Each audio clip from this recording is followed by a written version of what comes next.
तालियों से अभिनंदन करिए। गजेंद्र सिंह शेखावत का सेंट्रल मिनिस्टर हैं और साथ ही साथ बीजेपी के कद्दावर नेता भी हैं। शेखावत जी, अभिनंदन है आपका न्यूज 18 पर। सबसे पहले तो आपको शारदीय नवरात्रों की बहुत बहुत शुभकामनाएं।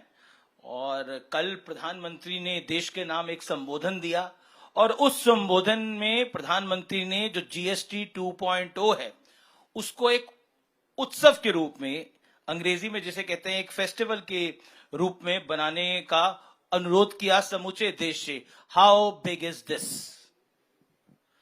देखिए, शारदीय नवरात्र की बहुत सारी शुभकामनाएं आपको और आपके सभी दर्शकों को, यहाँ उपस्थित सभी श्रोताओं को। जीएसटी रिफॉर्म्स पिछले 10 साल में माननीय प्रधानमंत्री नरेंद्र मोदी जी के नेतृत्व में जिस तरह से देश की अर्थव्यवस्था जो यूपीए के समय बेपटरी हुई थी, उनके लोन देने की कल्चर के चलते हुए जिस तरह से हमारे बैंक बर्बादी के कगार पर थे, पॉलिसी पैरालिसिस के चलते हुए जिस तरह से भारत की अर्थव्यवस्था को फ्रेजाइल 5 इकोनॉमीज में खड़ा किया था, वहां से लाकर के आज भारत कड़े और बड़े फैसलों के आधार पर, लोकहित और देश हित में लिए गए निर्णयों के आधार पर आज जिस मुकाम पर आकर के खड़ा हुआ है, जब देश चौथी बड़ी अर्थव्यवस्था बना है, 4 साल से लगातार दुनिया की सबसे तेजी से बढ़ती हुई अर्थव्यवस्था है, देश का कर संचय का बेस जो है ब्रॉडन होकर के 2.5-3 गुना बढ़ गया है। देश का टैक्स कलेक्शन 60,000 से 70,000 करोड़ रुपए पर मंथ के बीच में जब जीएसटी लागू हुआ था तब था, वहां से लेकर के आज 2 लाख करोड़ रुपए प्रतिमाह हो गया है। ये देश के लिए उन सारे फैसलों और माननीय प्रधानमंत्री के नेतृत्व में देश की प्रगति की परिणति है। और जब प्रधानमंत्री ने कहा लाल किले के प्राचीर से देश 2 बार दिवाली मनाएगा, देश दिवाली से पहले दिवाली के मोड में आ चुका है जी। लेकिन प्राइम मिनिस्टर ने कल एक टर्म को यूज किया, न्यू मिडिल क्लास। उसमें सरकार का संदर्भ क्या है? मिडिल क्लास में जो नए लोग एंटर हुए, that is new middle class. अच्छा, एक इसकी पॉलिटिकल साइड है और पॉलिटिकल साइड ये है कि बीजेपी का, जब से बीजेपी का जन्म हुआ तब से मिडिल क्लास जो है वो बीजेपी का बहुत बड़ा सपोर्ट बेस रहा है नेशन वाइड, स्पेशली अगर हम पूरे देश की बात करें अटल जी, अडवाणी जी के युग से। उस मिडिल क्लास को 10 साल में बीजेपी की सरकार देने का बहुत प्रयास कर पा रही थी लेकिन दे नहीं पा रही थी। इसीलिए इनकम टैक्स में भी राहत दी है और इसीलिए जीएसटी में भी इतनी बड़ी राहत देने का प्रयास हुआ है और इसका एक हमें रिजल्ट भी देखने को मिला। दिल्ली इलेक्शंस में आपने अरविंद केजरीवाल जैसे एक दिग्गज को चुनाव हरवा दिया, मतलब उनकी पार्टी चुनाव हार गई। देखिए, मोदी सरकार के फैसले राजनीतिक स्वार्थ और हितों को लेकर के नहीं किए जाते। वहां मंत्र है देश हित सर्वोपरि, दल का हित उसके बाद में, और उसके बाद में कहीं व्यक्ति या कहीं किसी और का हित आता है। इसलिए देश का हित लेकर के जब फैसले करते हैं, देश की जनता प्रतिसाद के रूप में जो है वो राजनीतिक दायित्व देती है, सफलताएं देती है, वो इनडायरेक्ट बेनिफिट है। लेकिन डायरेक्ट राजनीतिक के लाभ से और राजनीतिक दृष्टिकोण से फैसले जिन्होंने किए थे वो आज देश की राजनीति में हाशिए पर सिमट करके खड़े हो गए। एक आंकड़ा है, वो ये है कि ये जो नई स्लैब रेट्स आई हैं जीएसटी की, इसके बाद 85% गुड जो हैं वो लगभग और वस्तुएं हैं, सर्विसेज हैं, गुड सर्विसेज हैं, ये अब 5% टैक्स के दायरे में आएंगे और इससे लगभग 2.5 लाख करोड़ रुपए की बचत होगी। क्या आपको लगता है कि वो सारा, सरकार का एजम्पशन ये है कि जो बचत होगी वो पैसा दोबारा सिस्टम में आएगा? That's your belief? देखिए, जब टैक्स का बोझ कम होता है तो निश्चित रूप से जेब में पैसा बचता है। जब जेब में पैसा बचता है तो आदमी मार्केट में जाके या तो निवेश करेगा या खर्च करेगा, 2 ही काम करेगा।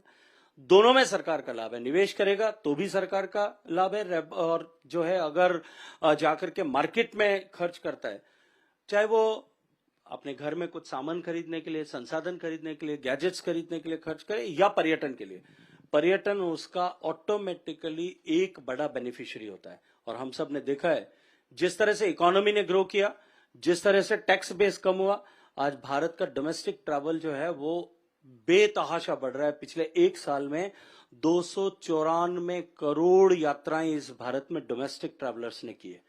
और आप ही देख ही रहे हैं, आप आंकड़े उठा करके देख लीजिएगा, मध्य प्रदेश में उज्जैन का महाकाल मंदिर बनने से पहले जो महाकाल लोक का निर्माण किया पिछली सरकार के समय में, शिवराज सिंह जी और देश की सरकार ने मिलकर के, महाकाल लोक बनने से पहले उज्जैन में टोटल शिवरात्रि को छोड़ करके टोटल तो जो है दर्शनार्थी जाते थे वो लगभग 20 लाख के आसपास होते थे, और अभी शिवरात्रि को छोड़ करके एवरेज अगर निकालें तो हर सप्ताह का लगभग 10 लाख से ज्यादा है।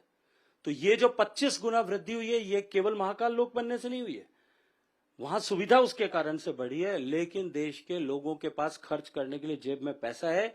इसलिए आप हर सीजन के समय ओवर टूरिज्म की जो है स्टोरीज आप लोग सब चलाते हो, शिमला में भीड़ है, मसूरी में भीड़ है, नैनीताल में पांव रखने की जगह नहीं है, देश के किसी भी मंदिर में जगह नहीं है, किसी भी तीर्थ पर्यटन स्थल पर जगह नहीं है। वो इसलिए है क्योंकि देश की इकोनॉमी ग्रो कर रही है और देश के लोगों की जेब में पैसा बच रहा है। हमने महाकुंभ में देखा, मैंने खुद विटनेस किया है कि कितने लोग वहां जा रहे थे।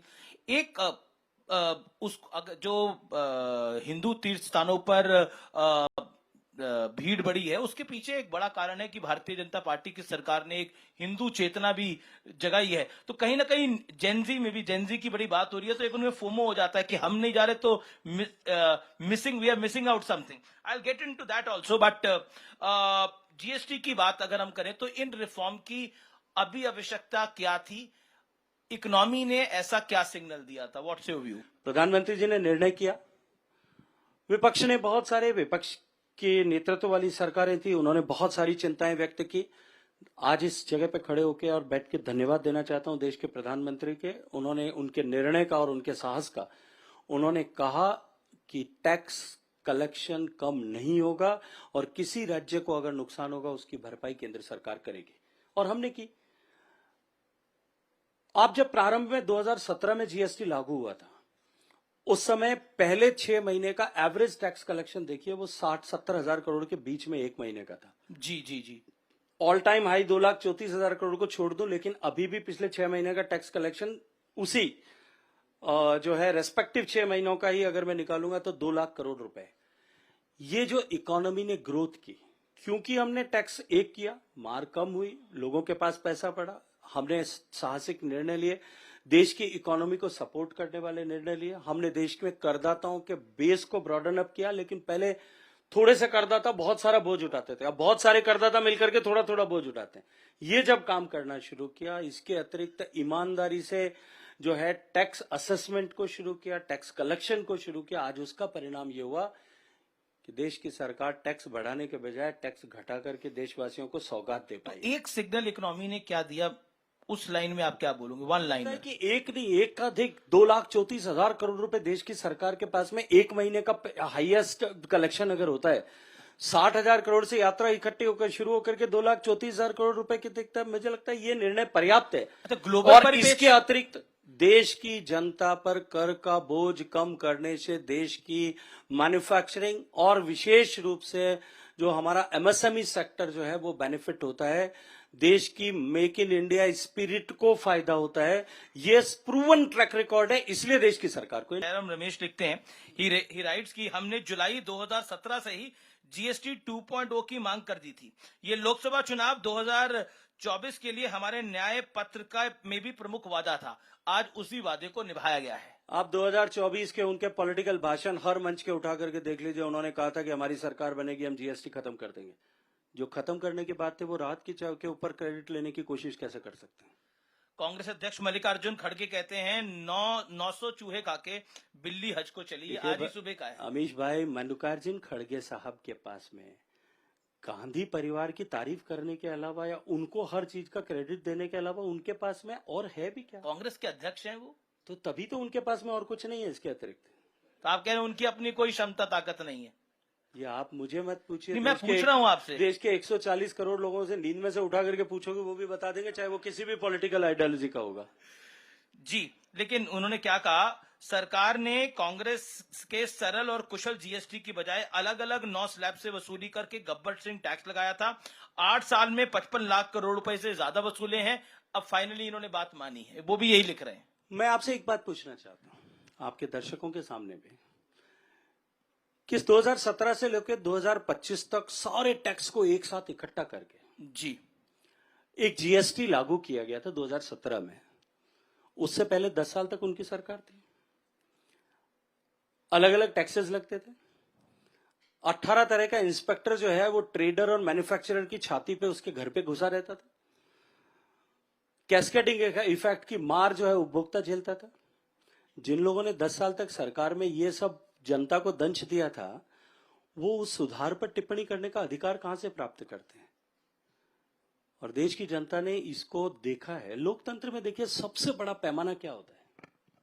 चुनाव होता है। अगर माननीय मोदी जी का ये निर्णय देश के हित में और देशवासियों के अनुकूल नहीं होता ना, तो तीसरी बार लगातार इतने बड़े बहुमत के साथ में देश की जनता जो है उनको आशीर्वाद देकर के प्रधानमंत्री नहीं बनाते। जी, लेकिन कांग्रेस को लग रहा है कि उनका आइडिया, आजकल उनको बहुत चीजें लग रहा है चोरी हो रही हैं, लेकिन उनको लग रहा है आइडिया भी चोरी हो रहा है उनका। देखिए कोई आइडिया, मैं आपके सामने एक बात और रखना चाहता हूं। उन्हीं की रिजीव में देश के प्रधानमंत्री ने यह कहा था कि हम 100 रुपया दिल्ली से भेजते हैं, वो धरातल पर पहुंचते पहुंचते 15 रुपए बच जाता है। उन्होंने पैसे में कहा होगा 100 पैसे भेजते हैं, 15 पैसे पहुंचते हैं। जी 85% ड्रेन हो जाता है। ये वो एक्सेप्ट करते थे। फाइलें उठा करके देखिएगा, कभी एक्सेस मिलेगा तो उस समय भी इस पर विचार हुआ था कि इसका समाधान क्या हो सकता है, लेकिन समाधान नहीं हुआ था। समाधान करने की चेष्टा भी नहीं की गई थी, और कुछ जितनी की गई थी वो भी कर नहीं पाए थे, क्योंकि साहस नहीं था, राजनीतिक डर इतना था कि कुर्सी छिन जाएगी। इस डर के मारे नहीं कर पाए। देश के प्रधानमंत्री नरेंद्र मोदी जी ने एक संकल्प लेकर के देश के हर आदमी का बैंक का खाता खुले और डिजिटाइजेशन की ताकत से दुनिया को सबसे ज्यादा डिजिटल ट्रांजैक्शन वाला देश भारत को बना दिया, बिचौलियों को समाप्त कर दिया। अब वो ये कहें कि ये आइडिया हमारा चोरी कर लिया। तुम आइडियाज के साथ में रात भर स्वप्न देखो और उनके डर के मारे आइडियाज को इंप्लीमेंट नहीं कर पाओ, और कोई आकर के आइडिया को इंप्लीमेंट कर दे, तो धन्यवाद देना चाहिए ना। जी, हमने उनके आइडिया को, अगर वो मानते हैं तो उनको धन्यवाद देना चाहिए। आपने हमारा आइडिया इंप्लीमेंट कर दिया। एक बार भी साहस के साथ में खड़े होकर के उन्होंने धन्यवाद दिया क्या? नहीं, पर एक बात तो बहुत साहस जब के साथ जीएसटी लागू किया तो उन्होंने कहा कि जीएसटी तो गब्बर सिंह टैक्स है। जीएसटी की शुरुआत की लेकिन एक बात तो बहुत साहस के साथ कहते हैं, वो कहते हैं वोट चोरी करा है आप लोगों ने। वो हर दूसरे दिन कहते हैं, कह रहे वोट चोरी करा है। वो कुछ आंकड़े भी लेकर आ जाते हैं। नहीं, मैं तो अभी इस पर विचार कर रहा हूं। हम कुछ लोग बैठ करके सोच रहे हैं कि अब अगला वो क्या बात करेंगे, क्योंकि पिछले चुनाव तक वो ईवीएम पर बात करते थे, उसके बाद में वो ईसीआई पर बात करते थे, उससे पहले वो कुछ और विषयों पे बात करते थे। अब की बार वो वोट चोरी तक पहुंचे। अगली बार क्या बात करेंगे, अपने तो चिंता उस पर करनी चाहिए, क्योंकि उनकी बात को देश गंभीरता से नहीं लेता, ये सिद्ध हो चुका है। उनकी बात को लोग मजाक समझ करके उड़ा देते हैं। उनकी बात में कहीं कोई तथ्य नहीं है, कहीं कोई लॉजिक नहीं है। देश सारा जानता है। आपको लगता है वोट चोरी मुद्दा है क्योंकि कांग्रेस उस पर बहुत दमखम के साथ लगी हुई है? नहीं, मैंने कहा ना कि कांग्रेस पार्टी के लोगों की मजबूरी है कि नेता जो कहेगा उसके उसी राग में राग उनको मिलानी पड़ेगी, सुर में सुर मिलाना पड़ेगा। लेकिन देश की जनता इस बात को बहुत अच्छे तरह से जानती है और पहचानती है। मैं तो इतना कहूंगा कि संविधान को जेब में रख करके हम संवैधानिक व्यवस्था का सम्मान नहीं कर सकते। उसके लिए संवैधानिक व्यवस्थाओं का सम्मान करना पड़ता है। संवैधानिक संस्थाओं को जो है वो मजबूत करना पड़ता है। देश की संवैधानिक संस्थाओं पर प्रश्न चिन्ह खड़े करना संविधान का अपमान करने के बराबर है, जो आदरणीय राहुल गांधी जी निरंतर कर रहे हैं। कभी वो न्यायपालिका पे प्रश्न खड़ा करते हैं, कभी वो इलेक्शन कमीशन ऑफ इंडिया पे खड़ा करते हैं, कभी वो जांच एजेंसियों पे खड़ा करते हैं। पहले आपको याद होगा पिछले चुनाव के समय में रफाल्स को लेकर के उन्होंने कितने बड़े बड़े जितनी टोटल डील नहीं थी उतनी से ज्यादा बड़ी डील। आप तो राजस्थान से आते हैं, पोखरण भी जाते रहते होंगे। वहां अटल बिहारी वाजपेयी ने सबसे दूसरे नंबर, पहले इंदिरा गांधी ने करा, फिर अटल जी ने वहां पर परमाणु लोकसभा क्षेत्र, आप ही का लोकसभा क्षेत्र है। अब राहुल गांधी कह रहे हैं कि वो दिल्ली में हाइड्रोजन बम फोड़ेंगे, पॉलिटिकल हाइड्रोजन बम। देखिए, राहुल गांधी जी दिल्ली में हाइड्रोजन बम फोड़ने की कोशिश करते हैं और मोदी जी की सरकार पाकिस्तान में आतंकवादियों के किलों को ढहाने के लिए बम फोड़ती है। ये फर्क है, और ये फर्क देश की जनता बहुत स्पष्ट निगाहों से देखती है। उनको दिखाने की और समझाने की जरूरत नहीं पड़ती। बहुत इंपॉर्टेंट 17 सितंबर गया है, प्रधानमंत्री नरेंद्र मोदी का 75वां जन्मदिन था। What is your Modi story you want to share here? मैं जब सांसद था, एक बार उनके पास में अपने लोकसभा क्षेत्र के किसी विषय को लेकर के गया था। मैंने विषय एयरपोर्ट के एक्सपेंशन से जुड़ा हुआ विषय था, मैंने विषय उनके सामने रखा। उन्होंने कहा ठीक है, इसकी मुझे क्रोनोलॉजिकली ये सब चीज लिख करके दे दो। 10 मिनट का समय था, मेरी बात तो लगभग 45 सेकंड में समाप्त हो गई थी। उठने लगा तो उन्होंने मुझे कहा कि बैठो, और क्या कर रहे हो? मैं उस समय एक सोशल मीडिया प्लेटफॉर्म पर मैंने एक जो है इंटर्नशिप प्रोग्राम शुरू किया था, जिसमें हम लोग कुछ विषयों को लेकर के शोध करना चाहते थे। और हमने देश के दुनिया भर के ऐसे बच्चों से, जो लोग पढ़ाई कर रहे हैं डिफरेंट ऑर्गेनाइजेशंस में, इंस्टीट्यूट्स में पढ़ रहे हैं, उनसे कहा था कि देश की सरकार और प्रदेशों की सरकारें जो डिफरेंट स्कीम्स चलाती हैं, योजनाएं चलाती है, उन योजनाओं को आपस में जोड़ करके बेटर तरीके से सिंक्रोनाइज करके अच्छे रिजल्ट्स कैसे प्राप्त किए जा सकते हैं, इस पर हम स्टडी करें। जी, हमने शॉर्टलिस्ट करके लगभग 2000 लोग जिन्होंने अप्लाई किया था, उसमें से 350 लोगों को हमने साथ जोड़ा, जिसमें देश के हर आईआईटी, हर आईआईएम, हर एम्स, हर एनएलयू, हर प्रदेश और देश के फ्लैगशिप इंस्टीट्यूट्स के विद्यार्थी थे। सब लोगों ने उस पर काम किया, 3-4 महीने एक्सरसाइज की। हमने डिफरेंट सेक्टर्स आइडेंटिफाई किए थे, उस सेक्टर्स पे लोगों ने काम किए, उन्होंने जो है और अपनी तरफ से उस पर आइडिएट किया, उसको आगे बढ़ाया। तो मैंने प्रधानमंत्री जी को बताया कि मैं इस विषय पर काम कर रहा हूं। उन्होंने तुरंत अपने दोनों सहयोगियों को बुलाया और उनसे कहा गुजराती में कि ये जो काम कर रहे हैं ये अच्छा काम है, एक बार इसको समझिए। मुझे लगा, मैं नया नया संसद में आया था, मुझे भी लगा कि प्रधानमंत्री ने कहा समझिए, पीएम ऑफिस में कभी 5-10 दिन बाद इनको याद आएगी। मैं अपना बाहर निकल के भोजन करने जा रहा था, मुझे फोन आया कि आप कहाँ चले गए। मैंने कहा साहब रोटी खाने जा रहा हूँ। तो उन्होंने कहा नहीं, पहले आप वापस आओ। तो मैंने कहा मेरे पास कंप्यूटर लैपटॉप कुछ भी नहीं है, मैं क्या बताऊंगा। कि नहीं, आप आकर के ऐसे ही एक्सप्लेन करो। मैंने एक्सप्लेन किया 1 मिनट, 10-15 मिनट में। तो उन्होंने कहा इसको आप मुझे लिख करके भेजो, भेज दिया। और उसके बाद में दूसरे दिन मुझे सूचना मिलती है कि प्रधानमंत्री जी का आदेश है कि आपको पार्लियामेंट्री पार्टी की मीटिंग, जहां बीजेपी के सारे लोकसभा राज्यसभा के सांसद होते हैं, उन सब के साथ में आपको प्रेजेंटेशन करना है। मैंने प्रेजेंटेशन किया, प्रधानमंत्री ने खुद उस प्रेजेंटेशन पर अपना वक्तव्य 10 मिनट तक उसकी भूमिका रखी।